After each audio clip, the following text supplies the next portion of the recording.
7월 15일 주님의 교회 말씀 묵상입니다. 이사야 9장 1절에서 7절 말씀.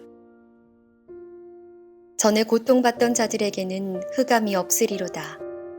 옛적에는 여호와께서 스불론 땅과 납달리 땅이 멸시를 당하게 하셨더니 후에는 해변길과 요단 저쪽 이방의 갈릴리를 영화롭게 하셨느니라. 흑암에 행하던 백성이 큰 빛을 보고 사망의 그늘진 땅에 거주하던 자에게 빛이 비치도다.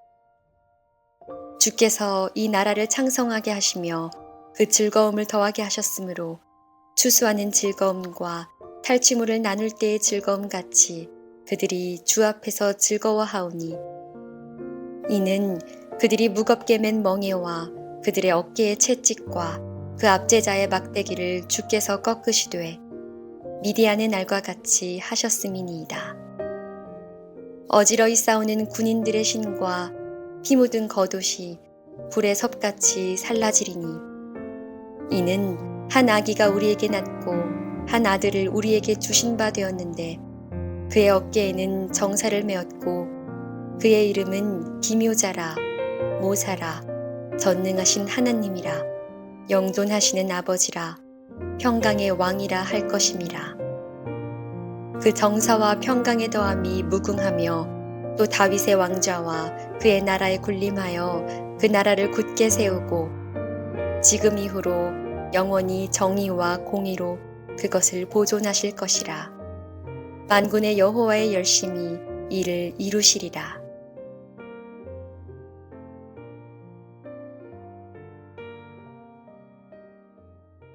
할렐루야.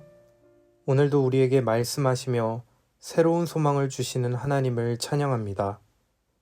주어진 오늘 하루도 하나님의 말씀 가운데 위로와 기쁨을 경험하고 산 소망이 되시는 예수 그리스도를 경험하는 모든 주님의 교회 성도님 되시길 축복합니다. 오늘 본문 말씀은 이사야 9장입니다. 이사야 9장은 7장에서부터 12장에까지 이르는 이사야 선지자의 예언 단락에 속해 있습니다. 어제 함께 살펴본 말씀처럼 6장에서 이사야 선지자는 하나님께로부터 소명을 받았습니다. 그리고 소명을 받은 이사야가 유다 왕 아하스에게 가서 예언을 하는 단락이 바로 7장에서 12장 말씀입니다. 유다의 왕 아하스는 우상을 숭배하고 이방 나라의 가증한 풍속을 따랐던 악한 왕이었습니다.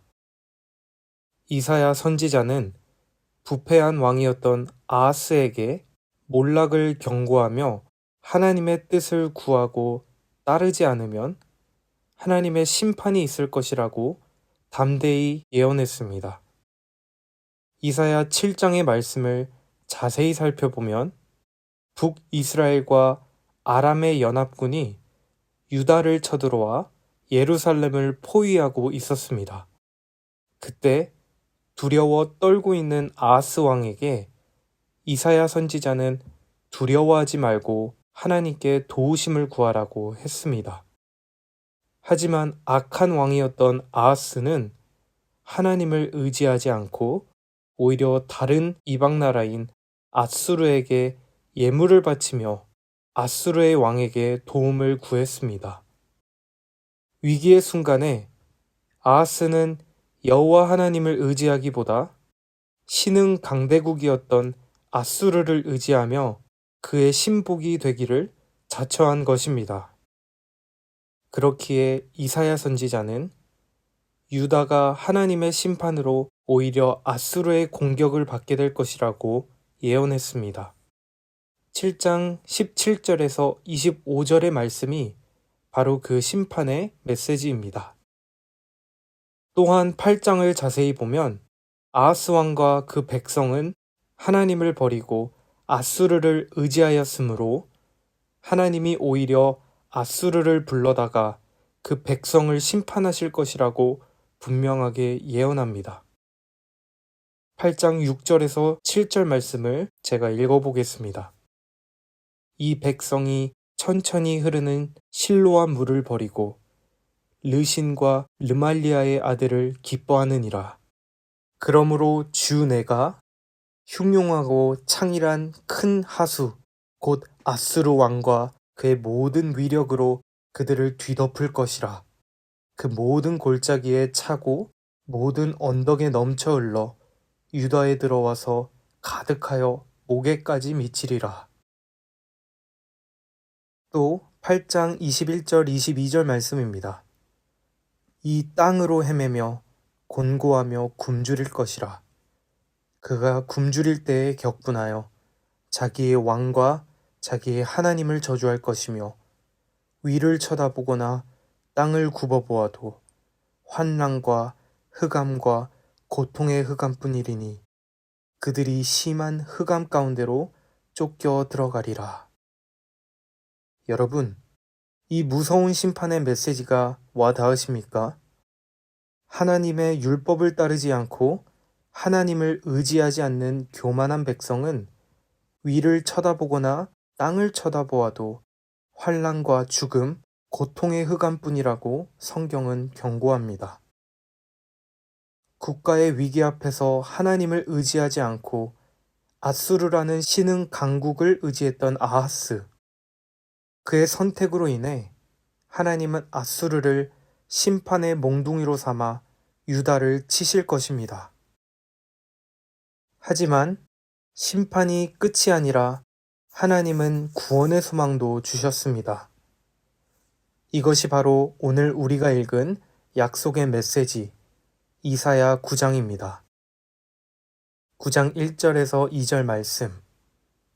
전에 고통받던 자들에게는 흑암이 없으리로다. 옛적에는 여호와께서 스불론 땅과 납달리 땅이 멸시를 당하게 하셨더니 후에는 해변길과 요단 저쪽 이방의 갈릴리를 영화롭게 하셨느니라. 흑암에 행하던 백성이 큰 빛을 보고 사망의 그늘진 땅에 거주하던 자에게 빛이 비치도다. 아멘. 하나님의 예언의 말씀은 언제나 심판으로 끝나지 않습니다. 오늘의 말씀처럼 하나님의 예언은 자기의 백성을 포기하지 않으시는 하나님의 무한하신 열정으로 인해 그 백성에게 구원의 소망을 주는 것으로 이어집니다. 하나님이 이스라엘의 압제자를 꺾으시고 그 백성 가운데 한 아들 메시아를 보내셔서 다윗의 왕조를 회복하시고 그 나라를 영원히 굳건하게 세우실 것입니다. 이것이 자신의 언약 백성들을 지키시고 그 언약을 신실하게 이루시는 하나님의 무한하신 열정입니다. 7절.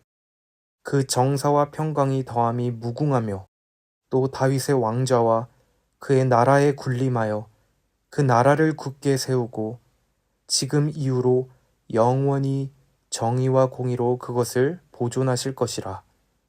만군의 여호와의 열심히 이를 이루시리라. 아멘. 이스라엘의 역사를 통해 오늘날 우리는 하나님께서 어떻게 자신의 백성들을 신실하게 대하시는지 알 수 있습니다. 하나님은 메시아이신 예수 그리스도를 우리에게 보내주셨고 예수 그리스도의 영원한 통치로 우리는 영원히 구원의 소망을 가지게 되었습니다. 이로써 하나님의 언약 백성은 결코 망하지 않는 것입니다. 오늘을 살아가시는 성도 여러분, 하늘을 보아도 흑암의 권세가, 땅을 보아도 고통과 흑암밖에 없다고 느끼십니까? 하나님께서 내 삶을 외면하시고 심판하고 계시다고 느껴지십니까?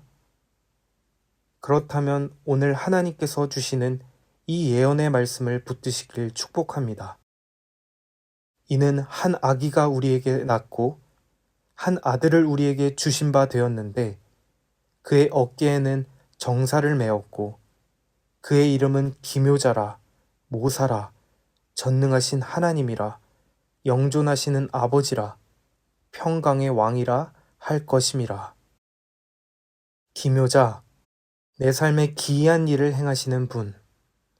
모사, 내 삶의 문제에 대해 해결을 주시는 분, 전능하신 하나님, 내 삶에 능치 못하실 일 없으신 분, 영존하시는 아버지, 영원히 계시며 나의 아버지가 되시는 분, 평강의 왕, 세상의 무질서 가운데 샬롬의 질서로 우리를 이끄시는 분, 바로 한 분 예수 그리스도이십니다. 오늘 하루도 영원한 소망, 예수 그리스도를 더욱 묵상하시는 하루 되시길 축복합니다. 다 같이 기도하시겠습니다. 흑암과 같은 우리의 인생 가운데 빛으로 오신 예수 그리스도를 찬양합니다. 하나님, 우리에게 영원한 소망이 되신 예수님을 보내주셔서 감사합니다. 오늘도 우리의 삶을 돌아보고 하나님을 바라보며 우리의 유일한 소망 되시는 예수님을 더욱 묵상하는 하루 되게 하여 주시옵소서. 예수님의 이름으로 기도합니다. 아멘. 이 시간 주신 말씀을 붙들고 또 오늘은 주님의 교회 예배를 위하여 그리고 우리의 개인 기도 제목을 가지고 기도의 자리로 나아가시겠습니다.